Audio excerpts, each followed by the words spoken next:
Let's talk about statistics, statistics. Let's talk about statistics and you. Let's talk about statistics. Welcome to the wonderful world of math. Today we want to do the empirical rule, also known as the 68, 95, 99.7 rule. Now this is a rule that says if, this is a big if the data are approximately normally distributed. That is super important, and this doesn't work without it. If the data are approximately normally distributed, then we get three things. Number one, approximately 68% of all the data observations will be within one standard deviation of the mean. That means one standard deviation below the mean, so that means from the mean you can get one standard deviation, one sigma, less, and one standard deviation above. So that's starting from mean going up sigma, one standard deviation. So you're going to have a mean and you're going to have a standard deviation, and you can calculate this expression for those two values. In your observations, 68% of them will be between mu minus sigma and mu plus sigma. Number two, approximately 95% of observations will be within two standard deviations of the mean. So that means starting from the mean, here you've got mu, right, on a number line, and then here's mu minus sigma, and then you go that same distance sigma away, and all of a sudden you've gone sigma units here and sigma units again. That's mu minus sigma, and another sigma is 2 sigmas. And then up above you have mu plus sigma, and you've got the same distance, sigma, sigma, mu plus sigma, and another sigma is 2 sigmas. So 95% of our observations will be between mu minus 2 sigma and mu plus 2 sigma. Two standard deviations below or two standard deviations above the mean. Third, approximately 99.7%, that's a lot, of observations are within three standard deviations of the mean.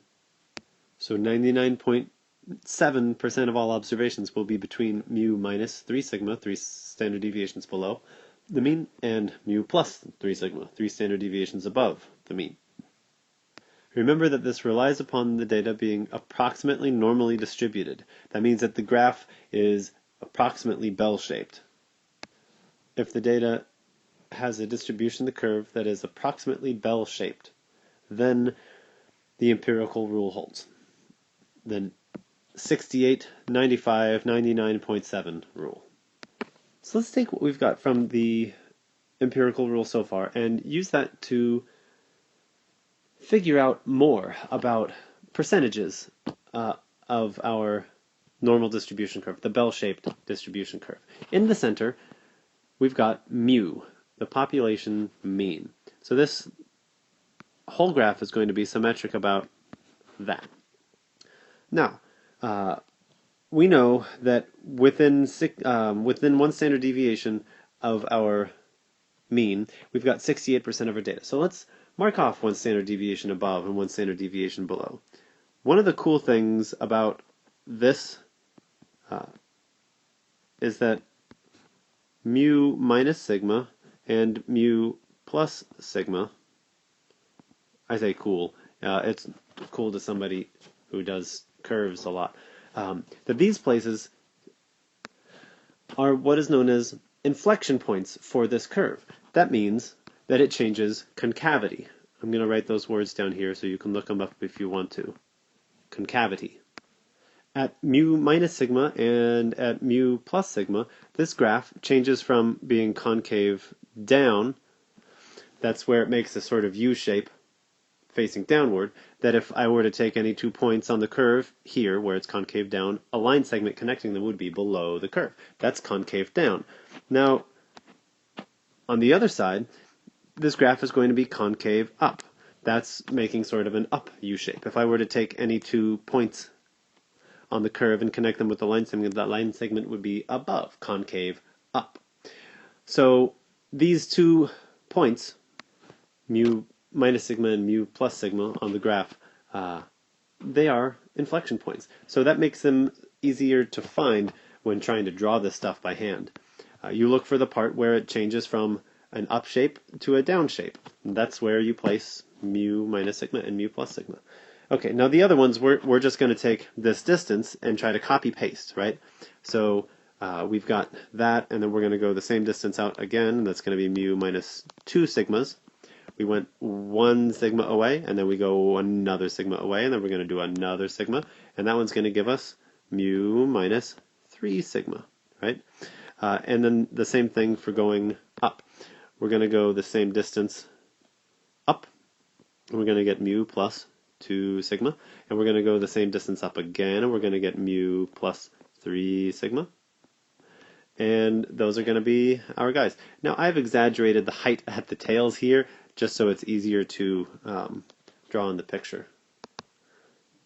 Normally, as you get to 3 sigmas away, it's going to be much shorter than that. Here's the big deal. Now, the empirical rule says that between here and here, 68% of the observations will be found. That's between 1 standard deviation below and 1 standard deviation above. Well, you'll notice that this is actually broken into 2 regions, right? Centered around the center, right? It's split down the middle. So if this is symmetric, and I know mine's not perfect, but assume it's symmetric and that this is the center, that 68% is going to be split into these 2 halves.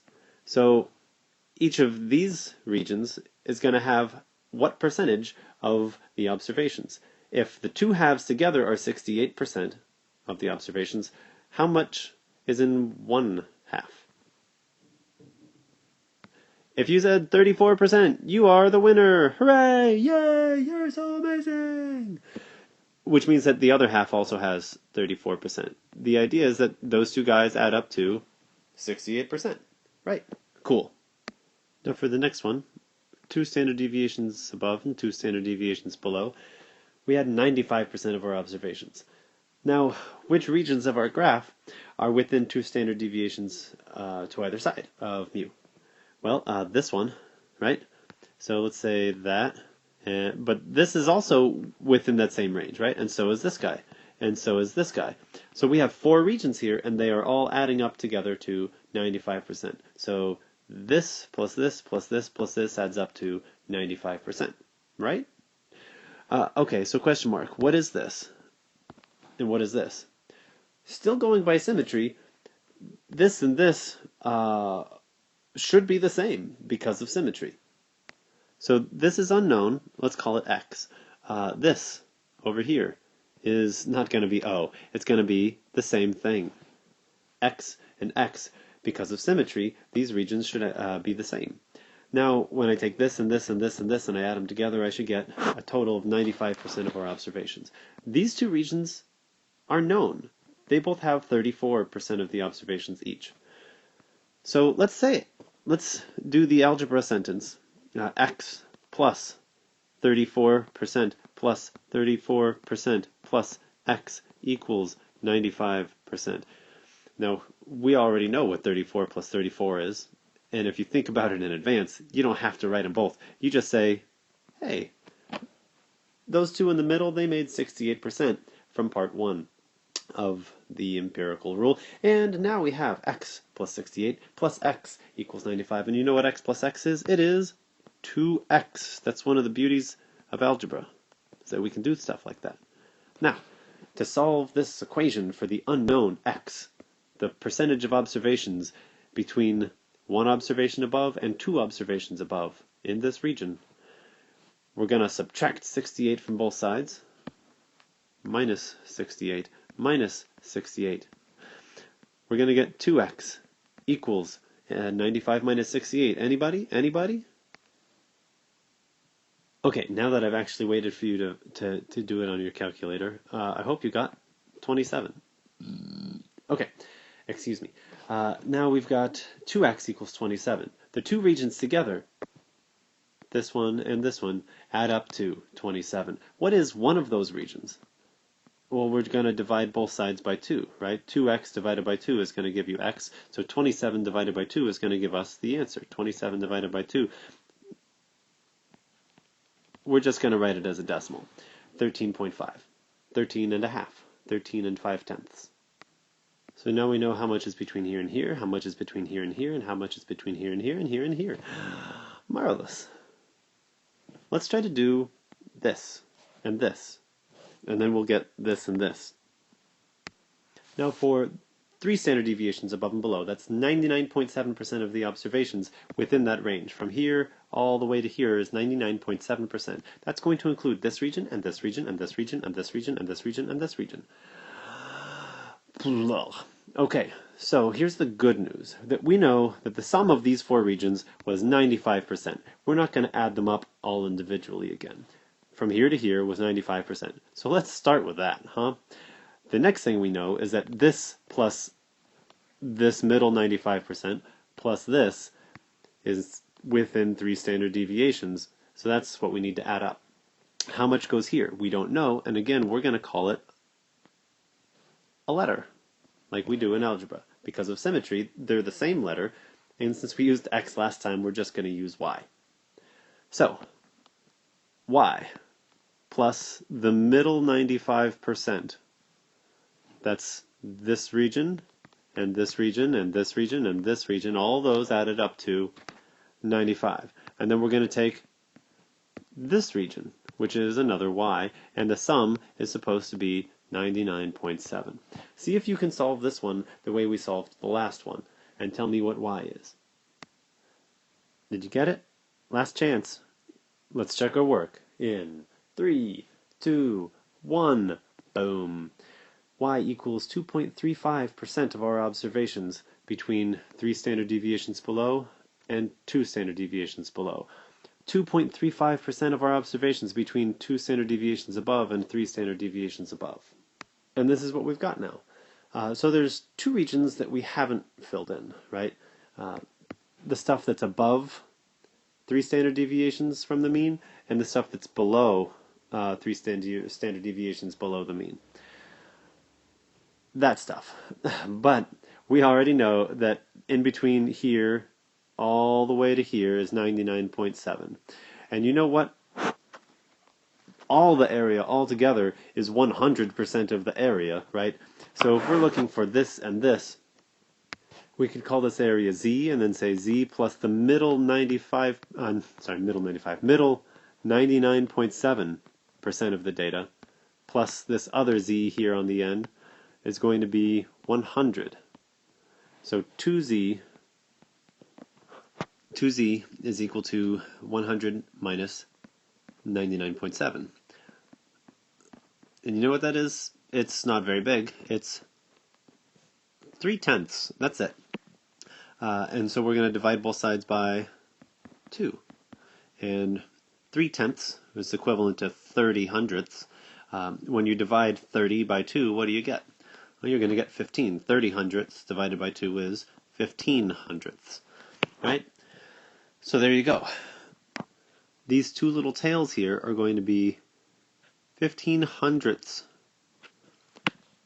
of the data. 15 hundredths % of the data. That's it. Now I'm going to ask you to memorize this, to learn this. The important part, the memorizing part, is this. You have to memorize this. The part that you don't have to memorize but should learn how to do is all of the rest of the stuff that we spent time. Figuring out that this 68 meant that these were each 34. Figuring out that since this was 68 and this all was 95, those each had to be 13.5%, etc. Right? I need you to memorize this page, and to know how to figure out the rest of these numbers, right?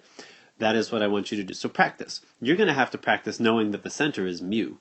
You're also going to have to practice knowing that these inflection points are at mu minus sigma and mu plus sigma.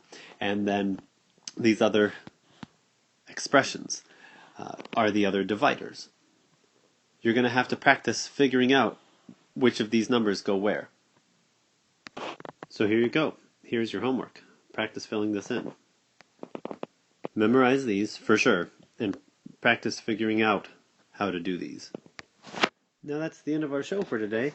Our constellation of the day is Cepheus. looks sort of like this. It's the King Cepheus was the mythological father of Andromeda, and for whatever that's worth, uh, that's all, folks. This has been a Badger Bear production.